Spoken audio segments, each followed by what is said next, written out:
छत्रपती संभाजी महाराज की, भारतरत्न विश्वरत्न डॉक्टर बाबासाहेब आंबेडकरांचा, पुण्यश्लोक अहिल्यादेवी होळकरांचा आवाज नाही येत आहे. शेतकरी एकजुटीचा, शेतकरी एकजुटीचा. वा. सरकारने कर्जमाफी दिली, अर्ज GR काढायची घाई केली आणि त्याच्यामध्ये सगळ्यात जास्त जाचकाठी लावल्या. मला सर्वात सुरुवातीला हे मेन्शन करायचं की ही कर्जमाफी फसवी असणार आहे हे आधीच माहिती होतं. जेव्हा काही दिवसांपूर्वी शेतकऱ्यांच्या नावाने आंदोलन झालं आणि मुंबईला बोलून त्याच्यामध्ये काही झालं, त्यावेळेसच समजलं होतं की सरकार फक्त शेतकऱ्यांच्या तोंडाला पानं पुसायचं काम करणार आहे. काम करणार आहे माहित होतं, ते पुढे जाऊन सिद्धही झालं. काहींना आमदारकी भेटली, काहींना वचनं भेटली, पक्ष विलीन झाले आणि सरकारने त्यानंतर GR काढला. GR मध्ये 2 अटी अशा आहेत ज्याच्यामध्ये अख्खी खुट्टी टोकलेली आहे. ज्या शेतकऱ्यांनी 2019च्या कर्जमाफीमध्ये लाभ घेतलेला आहे अशा शेतकऱ्यांचं कर्ज माफ होणार नाही. त्याच्यामध्ये तुम्हाला 50,000 लाभ भेटेल, परंतु तुम्हाला जे कर्ज आहे, तुमचं जे थकीत कर्ज आहे, ते कर्ज तुम्हाला 1 ना 1 रुपया आधी भरावं लागेल. मग याला कर्जमाफी म्हणायची की फडणवीसांनी सुरू केलेली बँकांसाठीची कर्ज वसुली, हा प्रश्न पडलाय. दुसऱ्यामध्ये बी सेम तीच अट आहे, काहीच नाहीये. याच्यामध्ये महाराष्ट्रातील जवळजवळ 36 लाख शेतकऱ्यांचं नुकसान होणार आहे. मग कर्जमाफी द्यायचीच होती तर सरसकट द्यायची ना, ढोंग कशाला करायचं? जर तुम्हाला शेतकऱ्यांचा एवढाच कळवळ आहे तर सरसकट द्यायची. पण नाही, आजपर्यंत तुम्ही 2014 पासून बघत आलेला आहात. समित्या आणि निकषांमध्ये सरकार फसलेलं आहे. मागच्या 10 ते 12 वर्षामध्ये जेवढं काही सरकार आली त्याच्यामध्ये मध्ये एक कर्जमाफी झाली, त्याच्यामध्ये सरसकट दिली होती. पण यांनी 2 कर्जमाफ्या दिल्या, त्या 2 कर्जमाफ्यामध्ये फक्त निकष लावलेले, तर त्याच्यामध्ये दुसरं काहीच नाहीये. या निकषांमध्ये शेतकऱ्याला कोणतीही कर्जमाफी भेटत नाहीये. माझ्या वडिलांच्या नावावरती 35,000 रुपयाची सोसायटी आहे.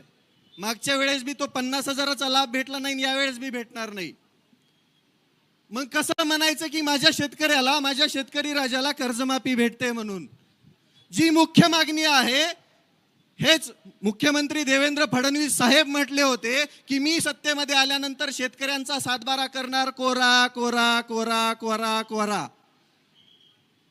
पण हा कोरा करायच्या नादामध्ये त्या शेतकऱ्यांच्या सातबाऱ्यावरती बोजा चढवायचं काम हे सरकार करत आहे. या सरकारच्या काळामध्ये विचार करा तुम्ही, कोणतीही सबसिडी शेतकऱ्याला भेटत नाही, कोणत्याही योजनेचे पैसे योग्य वेळेवरती शेतकऱ्याला भेटत नाही, खताचे औषधाचे भाव गगनाला भिडलेत, कोणताही हमी भाव योग्य प्रकारे शेतकऱ्याला भेटत नाही. कांदा 2 रुपयाने विकावा लागतोय. शेतकरी अक्षरशः देशोधडीला लागायला लागला आणि इथलं सरकार म्हणते आम्ही शेतकऱ्यांच्या हिताचं. अरे घंटा तुम्ही हिताचे आहेत, लई शिव्या येतात पण इथं देऊ शकत नाही. यांच्या विरोधात बोलतो म्हणून 2 दिवसापूर्वी 2 अकाउंट उडवले. अरे अकाउंट उडवले म्हणजे आवाज दबत असतो का? येता येता दुसरं उडवलं 5 लाखाचं. एवढे घाबरलेत हे, एवढे घाबरलेत कारण की शेतकऱ्यांची एकजूट व्हायला लागली, शेतकरी एकत्र यायला लागलाय. दादांनी सुरुवातीला आंदोलन चालू केलं. कांद्याच्या आंदोलनामध्ये बघा, सुरुवातीला 12 रुपये 35 पैसे वाढवलं. जशी जशी शेतकऱ्यांची एकजूट वाढायला लागली, दादांचा तीव्र विरोध चालू झाला. त्यानंतर 15 रुपयाच्या वर भाव केला ना, आता काहीतरी 16.5 रुपये केलाय. मग तुम्ही असं खुडत देण्यापेक्षा एक खट्या का देत नाहीत? गोष्टी देत असताना तुम्हाला सतत समित्या आणि निकष का लागतात? आणि तुमचा तो पात्र शब्द नेमका कोणत्या पुस्तकातून आलाय तो एकदा बघावा लागेल. नेमका यांनी कोणत्या पुस्तकातून अभ्यास केलाय? कोणतीही गोष्ट मागितली की पात्र शब्द टाकणार. त्या पात्र शब्दामध्ये शेतकऱ्यांची अख्खी कर्जमाफी ही फसवी झाली. शेतकऱ्यांच्या हाती काहीही भेटणार नाही. शेतकऱ्याच्या हातामध्ये फडणवीस सरकारने गाजर द्यायचं काम केलंय. आणि कोणी बोललं की एक तर त्याच्यावर गुन्हे दाखल होतात, एक तर त्याचे अकाउंट बंद होतात आणि त्याला जेलमध्ये डांबल्या जातं. शेतकऱ्यांच्या हितासाठी बोलत असताना काही भांडवळ परत अजून खाली कमेंटमध्ये बोलतात की हे फक्त स्टंट चालू आहे वगैरे वगैरे. 1-2 दिवस उपाशी येऊन बसा की. 4-5 तर भांडवळ सोडलेत सरकारने. अक्षरशः संविधानिक पदावरती असताना भिकार चोटासारखं बोलतात, हे दलिंदरासारखं. अरे तुमच्या मनामध्ये एवढी नीचता भरलेली आहे, तुम्ही माणसं नाहीत, राक्षस आहात. तुमच्याकडून शेतकऱ्यांचं भलं होईल याची अपेक्षाच नाहीये. पण आम्ही पण खमकेत, आम्ही पण शेतकरी आहेत. आम्ही आत्तापर्यंत आमचं रुमणं त्या अवतावरती धरून 2 फूट आतमध्ये आऊत खुपसलंय शेतामध्ये. आमच्या शेतीची मशागत केली आहे. तेच रुमणं काढून, तेच रुमणं हातामध्ये घेऊन तुमच्या डोक्याची आणि तुमच्या ढुंगणाची मशागत करायला आम्हाला वेळ लागणार नाहीये. आमच्या आसुडाचा आवाज ऐकला तर तुमच्या कानातून रगात निघल. त्यामुळं सुधरा. या 2 अटी मागे घ्या. सर्वसामान्य शेतकऱ्याला कर्जमाफीचा लाभ भेटू द्या. बँकांचे वसुली एजंट असल्यासारखं वागू नका, अन्यथा याचे परिणाम संपूर्ण महाराष्ट्रभर दिसतील. आज ही मूठ, वज्रमूठ एवढी मोठी होईल की या वज्रमुठीने तुमच्या डोक्यावरती प्रहार केला तर कुठे पाताळाला जाताल समजणार पण नाही. अरे यांना लाजा वाटायला पाहिजेत. देत असताना जरा नीट तरी द्यायचं ना. निकष लावून द्यायचंय तर द्यायचं ढोंग कशाला करायचं. मतांपुरता शेतकरी लय महान असतो यांच्या नजरेमध्ये. पण मतं भेटली, सरकार आलं, सत्तेमध्ये बसले, ढुंगणाखाली खुर्ची भेटली की झालं, शेतकऱ्यांचा विसर पडला. कर्जमाफीचं गुऱ्हाळ मागचं 1 वर्ष चालू आहे माहितीये. आता GR काढलाय. GR काढताना म्हणले की आचारसंहिता झाल्यावर, मग GR बी आचारसंहिता झाल्यावरच काढायचं ना. म्हणजे प्रत्येक वेळेस फक्त फसवायचं, प्रत्येक वेळेस शेतकऱ्याला फक्त तोंडाला पानं पुसायची आणि प्रत्येक वेळेस शेतकऱ्याला फक्त खेळवत ठेवायचं काम. हे काम हे इथलं सरकार करतं, हे पाप आहे. सर्वसामान्य शेतकऱ्याच्या अडचणी काय आहेत काय माहिती यांना. मंत्रालयाच्या AC मध्ये बसून यांना निर्णय घ्यायला काय लागतंय. कधी या आमच्या शेतामध्ये आऊत आणून दाखवतो तुम्हाला काय त्रास असतो ते. देशोधडीला लागलाय शेतकरी आणि त्याच शेतकऱ्यांवरती वार करायचं काम हे सरकार करतंय. या सरकारला धडा शिकवण्यासाठी शेतकऱ्यांना आता एक या. जात धर्म पंथ सगळं बाजूला ठेवा, ते पक्ष बाजूला ठेवा आणि आता एक या. आजपर्यंत शेतकऱ्यांची एकजूट झाली नाही, म्हणून सगळ्यात जास्त अन्याय कोणावरती झाला असेल तर तो शेतकऱ्यावरती झालेला आहे. 1-1 लाख कोटीचे प्रोजेक्ट आहेत त्यांचे, त्याच्यामध्ये सगळ्यात जास्त नुकसान शेतकऱ्यांचं आहे. ज्या शेतकऱ्यांकडे 4-2 एकर जमीन आहे ती घेण्याचा पण घाट या सरकारने घातलाय. शक्तीपीठाचं तुम्हाला माहीतच असेल. ज्याची आवश्यकताच नाही, ज्याला समांतर महामार्ग आहे, तरी पण यांना तिथं घालायचं आहे. कारण की सरकारनं शेतकऱ्यांच्या जमिनी घ्यायच्या, त्या कॉन्ट्रॅक्टमधून पैसे कमवायचे आणि शेतकरी देशोधडीला लावायचा. माझी स्पष्ट मागणी आहे सरकारला, तुम्ही जर या 2 जाचकाठी लवकरात लवकर मागे घेऊन सरसकट सर्व शेतकऱ्यांना 2 लाखांपर्यंत कर्जमाफी नाही दिली तर आम्ही मंत्रालयावर पण धडकायला कमी करणार नाही. आम्ही त्यावेळेस आमच्या हातात रुमणं असेल आणि खांद्यावरती आसूड असेल, त्याचा वार आणि त्याचा आवाज तुमच्या कानामध्ये घुमल्यावरती तुम्ही लाईनीवरती येणार, वटणीवर येणार. वाटोळं झालंय शेतकऱ्यांचं. कोणत्याही योजनेला निधी नाहीये, फंड नाहीये.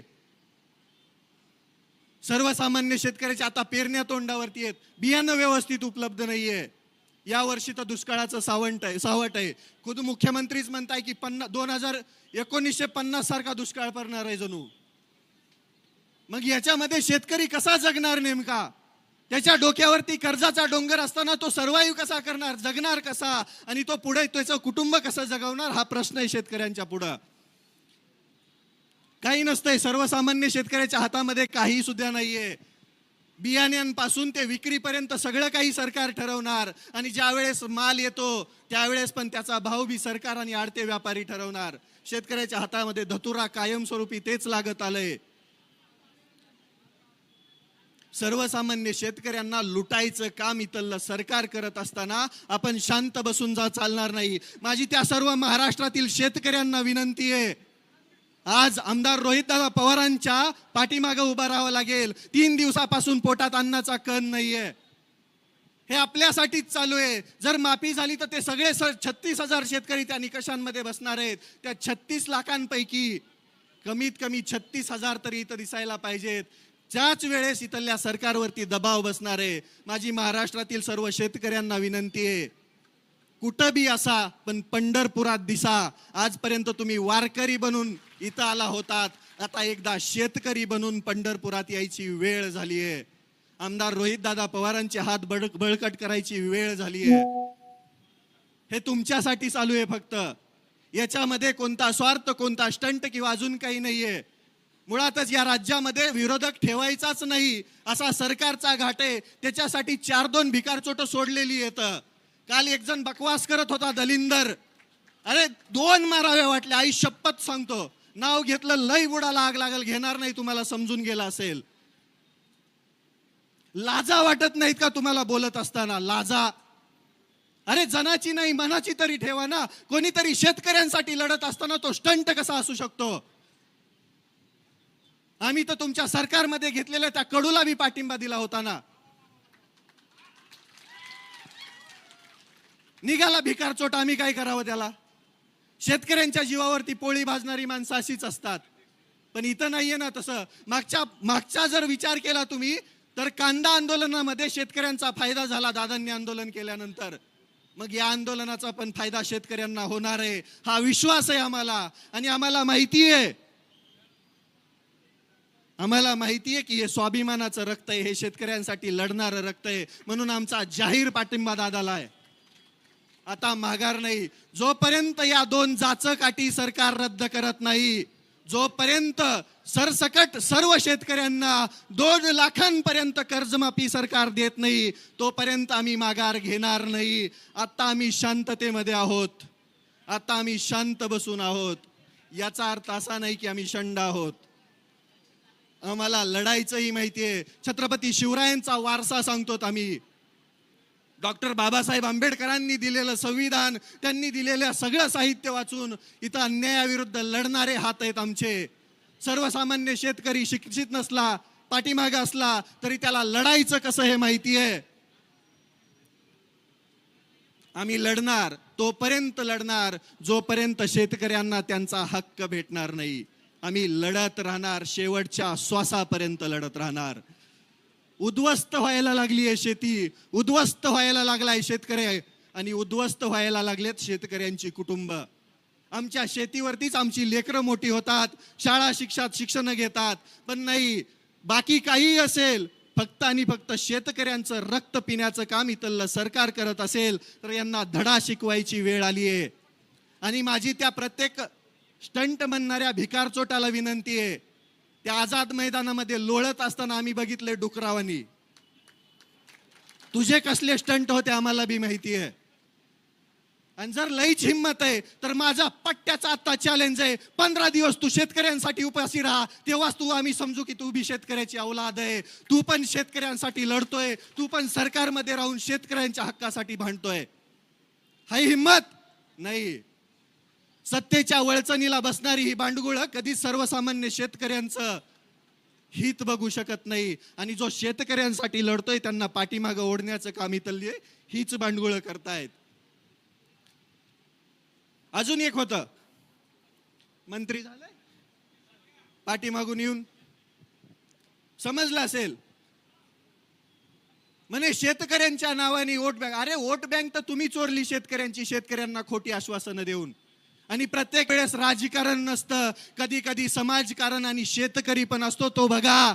आणि इथून पुढे शेतकऱ्यांवरती कोणी अपशब्द बोलत असेल, शेतकऱ्यांना मागं ओढत असेल तर त्या भिकारचोटाला धडा शिकवायचं काम शेतकरी करेल. इथून पुढे शेतकऱ्यांना कोणी बोलायचा प्रयत्न करेल, मागं ओढायचा प्रयत्न करेल, शेतकऱ्याला नीच दाखवायचा प्रयत्न करेल तर तिथल्या तिथं त्याला धडा शिकवला जाईल. त्याच्या डुंगणावरती चाबकाचे आसुडाचे वार उमटवले जातील. ही वस्तुस्थिती आहे.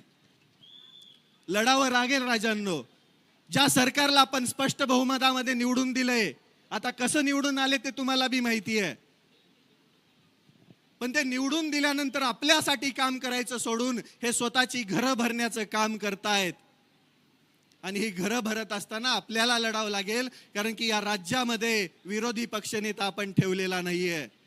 आपली चूक आहे ती. कधी पण मतदान देताना निम्म देत जा. इथून पुढे म्हणजे आपले हक्क मिळत असताना निदान विरोधी पक्षनेता असेल आणि विरोधात विरोध नसतोच हा, मुळात हक्क मागण्यासाठी केलेला हा अट्टहास असतो. उपाशी राहायला कोणालाही आवडत नाही. 12 तास जर जेवण नाही केलं तर डोकं भन भन भन भन भन भन करतं, अंग थरथर कापतं, समजत नाही काही. त्या परिस्थितीमध्ये जर कोणी उपोषण करतंय तर त्याला पाठबळ देणं आपलं काम आहे. माझा स्पष्ट शब्दामध्ये या सरकारला इशारा आहे, तुम्ही लवकर वटणीवरती या, नाहीतर आम्ही या पंढरपुरातून तुमच्या मंत्रालयामध्ये यायला वेळ लावणार नाहीत. आणि त्यावेळेस 1-2 नाही, 1 शेतकरी लाख शेतकरी असेल, त्यावेळेस तुम्हाला खरं समजेल शेतकऱ्यांची ताकद. शेतकऱ्यांसाठी लढत असताना सगळ्यात जास्त त्रास हा सरकारच सर्वसामान्यांना देत आहे. तुम्ही तर बघितलं, आता मी तुम्हाला दिसत नसेल कुठं, पण तुमच्या हृदयावरती नाव कोरलेलं आहे. ओळखता ना सगळे? सकाळी सकाळी 5 लाखाचं उडवलं, काय फरक पडणार त्याने? काय फरक पडणार सांगा ना? ज्या लोकांच्या हृदयामध्ये क्रांतीची मशाल पेटवणारा तो क्रांतीवीर हा शेवटपर्यंत क्रांतीवीरच असतो. शेवटपर्यंत तो क्रांतीची मशाल त्या सर्वसामान्यांच्या हृदयामध्ये पेटूनच जातो.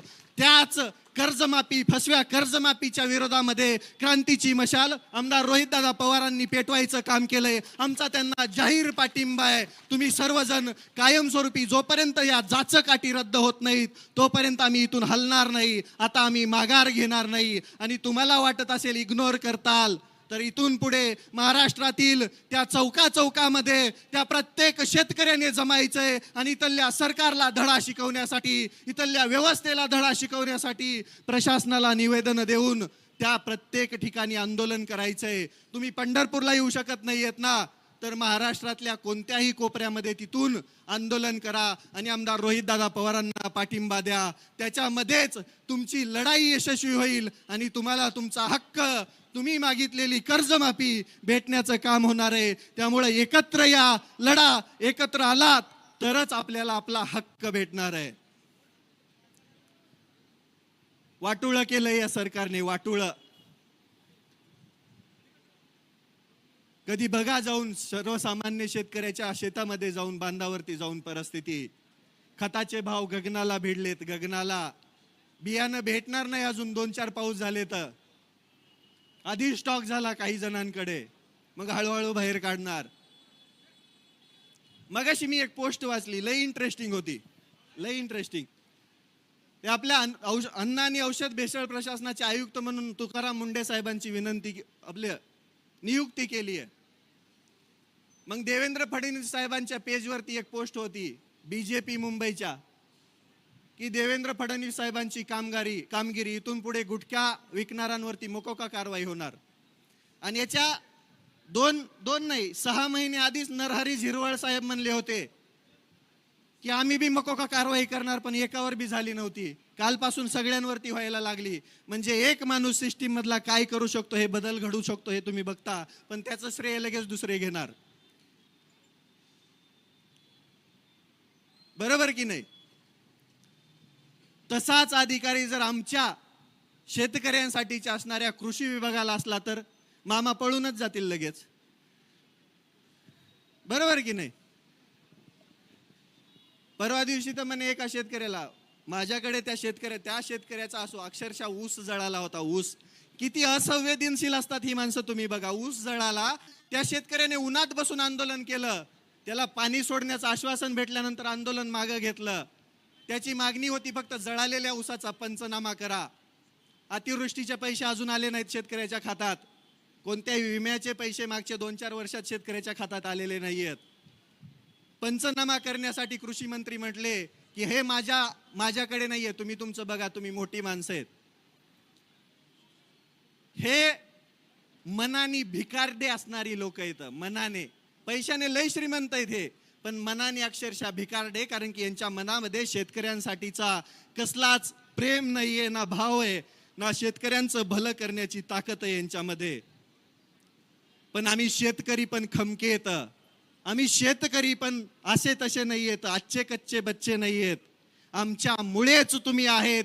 तुम्हाला उद्ध्वस्त करायला आणि तुम्हाला उकडून फेकायला या शेतकऱ्यांच्या लेकरांना, शेतकऱ्यांना वेळ लागणार नाही. त्यामुळं सुधरा बांडगुळांनो आणि शेतकऱ्यांची सरसकट कर्जमाफी करा. शेतकऱ्यांना 2 लाखापर्यंतचा कर्जमाफीचा लाभ सरसकट द्या. तसल्या अटीतटी तुमच्याकडेच ठेवा. तुम्ही पैसे कमवताना, तुम्ही भ्रष्टाचार करताना अटीतटीच लावतात का, याचा पण विचार करा.